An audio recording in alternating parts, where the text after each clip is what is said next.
Viewer requested video. Let's talk about the preliminary invocation of the Watcher.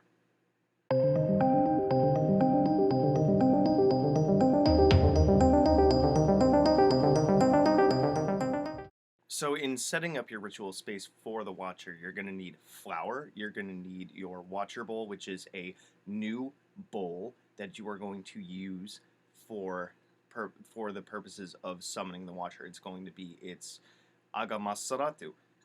And I do have a video on how to decorate that and such, but you are supposed to wear a, like black outfit, a black cap. If you want to kind of adapt this sort of thing, you can have any kind of black hat, a black beanie. I wore like a black skull cap, and I have a long sleeve shirt and black pants. That's what I did back then, because I tend to kind of MacGyver my materials. That's why my Watcher bowl is effectively a salsa bowl from the dollar store with a rock in it. Also because it was very easy to decorate. I do have a video on the bowl of the Watcher. I'll probably see if I can put these in the description below. So let's see. So you have that outer circle. You place your Watcher bowl in the northeast corner, and then you have the inner circle. So the Watcher bowl is going to go in between both of those. You are also going to need either a pot of dirt to slam your Sword of the Watcher into, or if you are doing this outside, you are just going to make use of the ground that you are standing on for thrusting the Sword of the Watcher into when you are done with the invocation.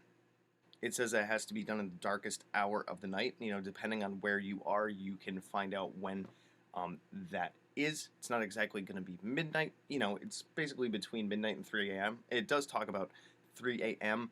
quite a bit. Why? Because one, nobody's going to notice what you're doing. Two, everybody's asleep. So in the theory, in a lot of magical circles, is that it is the most psychically low time, which would allow for better spirit manifestation and less psychic energy to interfere, right? But you can also kind of hack this. So if you can't stay up that late, or as long as it's late, as late into the night as you can get it, and you're not going to be disturbed and stuff. If you honestly have to do it during the day, like if you work like only late shifts and whatever, just make it dark. On a side note, it should be like any of these, if possible, could be done outdoors or in a room with a north-facing window. If those kinds of things are impossible for you, then you just do the best that you can. Try a room with only one window, and if the room has a window at a different wall, just cover that window up, with shades or curtains or what have you.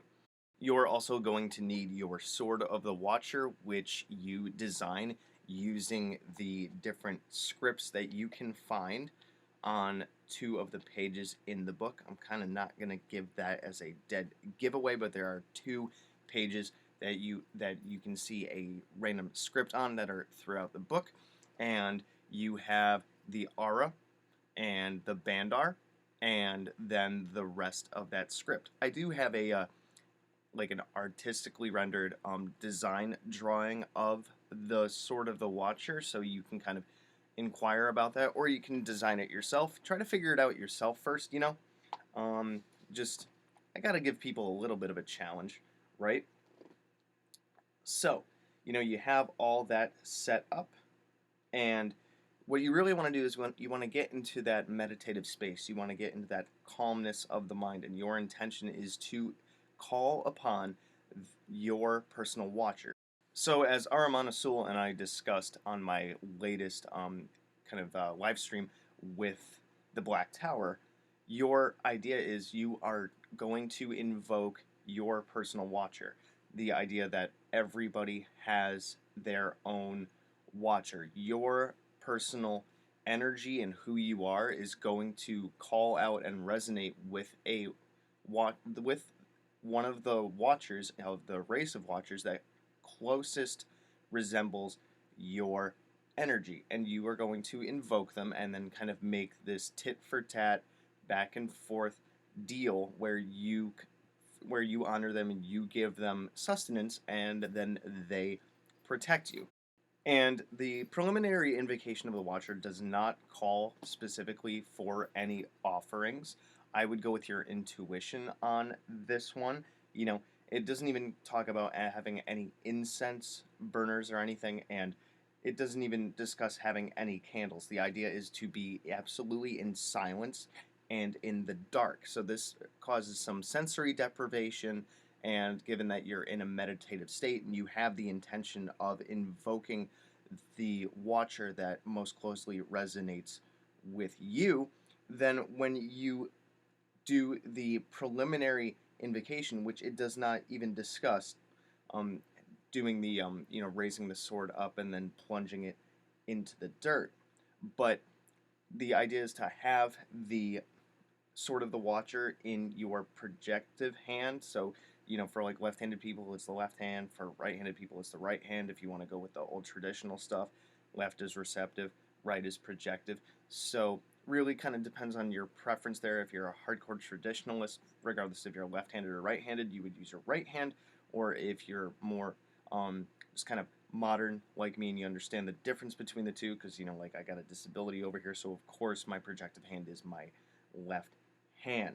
So you, after getting into this meditative state, when you feel very, very receptive, you recite the preliminary invocation and you wait.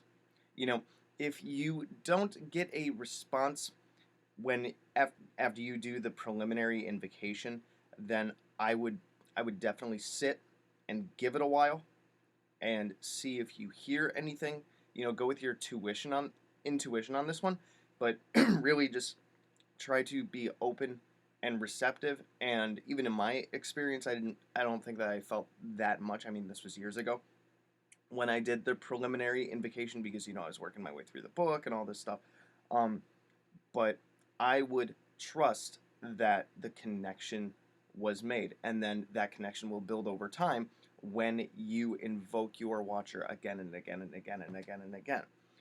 Also, this should be done on a full moon, and all the other invocations of the Watcher, as you are building the relationship with it and feeding it, you are going to be doing these on full moons. So here's the big part. If I can wake my lungs up this morning. So you got the invocation here, which I haven't read in a long time, but let's give it a shot, right? So you can find this on page 71. Is mas sarati sha mushi livshuru ruhi sha limnuti. Izizanima ilani rabuti shima ya dababi. Dina alakti limda. Alsi ku nushi ilani mushiti. Ia masarati is mas sarati. Ba ids mas saratu. So, I did kind of flub on one or two of those words there. Like I said, I haven't read this in a really long time, so you guys can kind of, maybe slow that video down there. But just break these individual words up into their syllables and practice them.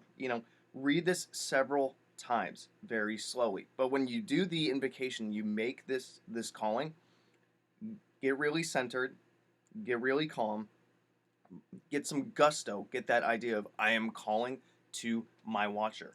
Come and find me. I am here. Get that intention, get that emotion behind it, that desire to connect with this entity and call it out. Get as loud as you can. The louder that you are, the more energy that you put into it, the louder the call's going to be, and the more focused and more serious your intention is going to be. So it does also mention that you have to take the Sword of the Watcher and slam it into the ground after you've done the invocation. So I've mentioned this in previous videos, but if you are doing this outside, go ahead and stick it right in the dirt. So we're talking, you put the Sword of the Watcher in the dirt within that circle that you are in, right next to the Watcher Bowl. But you have, like, the Watcher Bowl is here, then your circle is here, and then your Sword of the Watcher gets plunged into the dirt right next to it, but within that circle. So you're not breaking that circle barrier when you slam the sword of the Watcher in the ground. So effectively, when you call this, you are raising that sword up like a beacon, right? And then when you are done with it, you slam it in the ground. So if you are indoors, have a pot of dirt that you can put the sword of the Watcher into when you slam it in there. So as you guys can tell, I added some images and some graphics to kind of help you out with some clues, and even illustrating the aura and the bandar, and a diagram of the ritual space for you. So hopefully that helps. You're still going to have to do a little bit of your own homework, but good luck with the preliminary invocation of the Watcher, and this would be effectively your first step if you are going to be working with the gate walking. So, you guys can always email me and connect with me on social media. You can find my Magickology Facebook page and my Facebook group, and any of my books and such. Especially if you are interested in the gate walking, the Guide to the Spheres and Beyond is fantastic for that. So let me know what you guys think, and if you have any other questions, comments, complaints, concerns, issues on this, just let me know, and good hunting. Thanks for watching my video. So if you want to check out my playlists, I have, among others, the Simon Necronomicon, the Tree of Life, General Magic, Tulpamancy, a playlist on my books, the elements, stones, the theories that govern magic, and the gods and goddesses of Mesopotamia. If you want to check out my books on Amazon, I have Creating Consciousness, Magical Mechanics, Magical Theater, Handy Sigil Magic, Magical Movement, which is an update and expansion upon Handy Sigil Magic, Magical Mastery, which is a combination masterwork of Magical Theater and Magical Mechanics, and The Guide to the Spheres and Beyond. You can also find me on Facebook at Magickology YT. You can email me at priestofthenecro@gmail.com, and you can even check out my Instagram, which is Magickology. And good hunting.